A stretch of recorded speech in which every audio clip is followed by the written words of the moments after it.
妈妈告诉一诺不要告诉大龙，但是今天一来了，他用翻译软件跟我说，我要告诉你一个消息，一个准确消息，你知道我爸发小为什么一直阻止咱俩吗？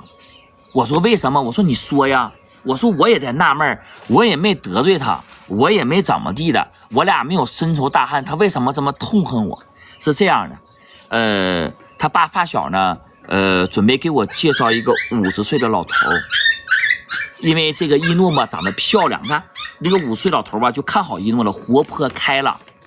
这50岁老头什么呢？有别墅，有豪宅，有豪车，特别有钱啊。但是吧，这个怎么说呢？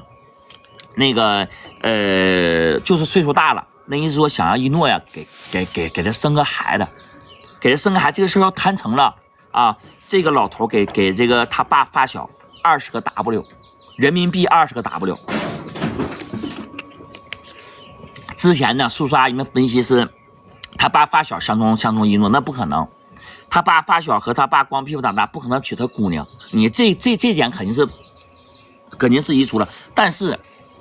问题是要给他介绍别人，要给他介绍一个50岁的老头，但是他妈妈全家人都不同意，他爸也不同意，你知道吧？一诺的爸爸全家人，那你说咱还赶不上选择大龙和50岁老头相比的话，那他肯定在选择大龙，他不能选择50岁老头，对不对？他不可能选择50岁老头，他只能选择大龙，对不对？但是吧，他爸发小说，那你这么的。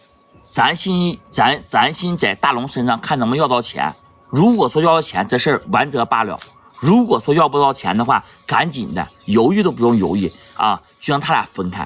我再给一诺找更好的，再给一诺找更厉害人。其实是整件事件操控者就是他爸这个发小，但是他爸也有底线。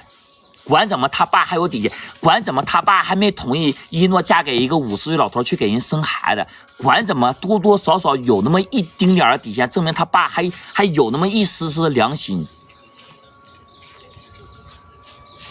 对不对？叔叔阿姨们，你也在拿一诺赚钱。我跟你讲，我俩这次从我认识一诺，从我俩去中国，再从中国回来，我俩路费花了6万块钱，连给一诺办签证啥的。在家吃的喝的用6万块钱，如果说我在视频号上，我一共才直播了几场，就全算上都没卖上6万块钱，可能连1万块钱都没卖上，就卖了几千块钱，我拿它算什么钱？叔叔阿姨们，为啥？我是真心和一诺相爱的。你看你有的字儿我都敢读，我都敢说，为什么？问心无愧，叔叔阿姨们，真的。然后吧。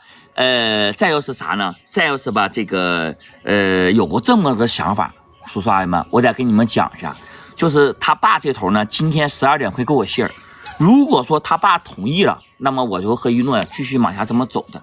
如果说他爸不同意呢，我打算带一诺先去别的国家，我俩呀再努力，再研究研究，知道吧？我看先离开这一段时间，我看他爸能做出来什么样的选择，没准他爸。一看，哎呀，女儿也管不住了，就那个啥吧，就同意他在一起嘛。没准是，如果说还穷追不舍，还这个态度，那么我就直接跟他爸说，我说你到底要多钱能把女儿同意给我，对不对？那大龙只能说，那只能这么说，你就同意，你说还要多钱，准备把女儿给我，然后我挣到钱之后，我要有这些钱我就拿走，没有的话，我说那就给不了，那只能是这样了。那女孩实在是跟不了我，其实一诺同意啊，同意跟我在一起，说不用领结婚证啥的，但是我感觉不行，早晚是个雷，早晚是个大雷。你说这个事儿不就搁这摆着吗？说啥？你说早晚是不是个大雷？对不对？说你早晚是不是个大雷？而关键是咋回事呢？关键是吧，一诺同意呀，一诺也想啥？说啥嘛？也想跟我去这个。别的国家去闯一闯，知道吧？但是我感觉叔叔阿姨们，你说作为一个愿意打牌的一个男人，你说他爸还能不能再去打牌输钱了？你们觉得他爸还能去打牌输钱的，给我扣一个1。你给我扣一个1，叔叔阿姨，我想听听叔叔阿姨们的建议和想法。你给我扣个1，叔叔阿姨们，我想听一听。真的，咱实话说，我想听一听。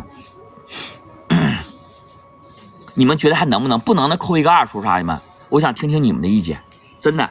要不大龙吧，有时候拿不定主意，还得问叔叔阿姨们，因为叔叔阿姨们真心为大龙着想，咱是有啥说啥。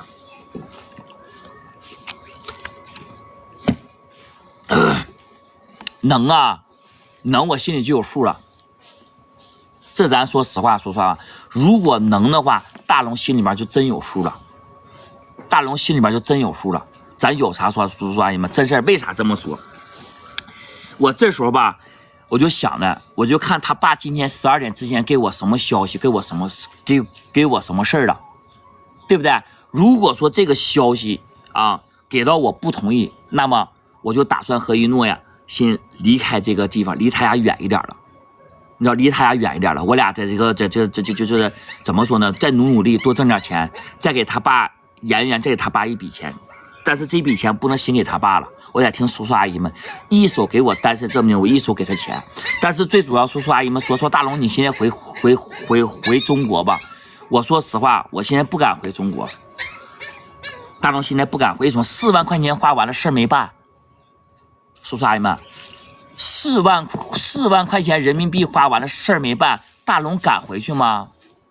大龙不敢回去，因为啥？这4万块钱像叔叔阿姨们说打水漂了，想都没想着。你说我爷爷今年93岁，一问我说孙子呀，大孙子，你那个钱给了吗？我说给了，单身证明给了，你说没给，我爷得上一杆火，我怎么办？我只能说现在我告诉我爷爷给了，人态度还行，我都没敢讲，因为啥？他不看网络。他只听我信儿。我爷昨天晚上问我说：“那个给没给一诺家买东西？”我说买了。我敢说他爸都没待见我吗？我敢说他爸能没待见我吗？然后一诺总说大龙啊，你别听我爸和我爸发小子了，我就直接给你生个孩子吧。我说不行，我这个是我的底线，这个是大龙做人的底线。再苦再难的路，再苦再难的事儿啊，大龙搁这挺的。知道吧？大龙搁这挺，那你说没有好办法，只能说大龙搁这挺的才行。你说不挺真就不行，叔叔，咱有啥？不挺肯定是不行了，只有大龙搁这挺的才行。这是第一点。第二点，咱就说实话，咱有啥说啥啊。一诺吧，他现在吧听我话，但是他现在没有话语权。他要再提，他现在搁家都不敢提我了，再提我就得挨揍。你再提我。就因为帮我说了2次好话，说大龙很好，大龙对我很优秀，就替我说2次好话，一共挨了4个嘴巴的，一次挨2个嘴巴，一次挨2个嘴巴。他妈为了我替我说风凉话，就是晚上的时候吹点耳边风，耳边风没等吹明白，叔叔阿姨们，耳边风没吹明白，直接他妈给他妈打了3天没起来炕，多吓人呢！非洲是男人说的算，女人说的不算。明白吗？而且呢，非洲人呢不懂得感恩，真事儿，叔叔阿姨们真不懂得感恩。但是一诺吧可以，一诺还行，知道我对他好，我真的对他真好。但是他爸真不懂得感恩，咱就说你打牌输了4万块钱，我把这个钱给你补上了，你多多少少你算不给我单身证明，你过年你是不是得让我回去过个年吃个饭？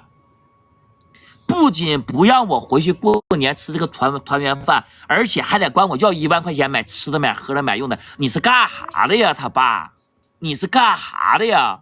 他爸发小就把这个屏昨天都录好了，他爸现在已经知道大龙这么说了，非常非常气愤。他爸说了，大龙既然过年不给我1万块钱，啊，他还想不想跟我姑娘在一起了？当时一诺说：“爸，你别这么说，不好使。告诉我不让我进家门了，叔叔阿姨们，真的告诉大龙不让大龙进家门。你说他干啥？他疯了吗？他疯了吗？叔叔阿姨们，咱有啥说啥，对不对？咱有什么说什么，叔叔阿姨们，你说这是干啥呀？对不对？然后呢，所以说今天一诺来吧。”有点不太开心，但见到我还能开心一点，知道吧？因为啥？因为他不想给叔叔阿姨们，带去不开心的事儿。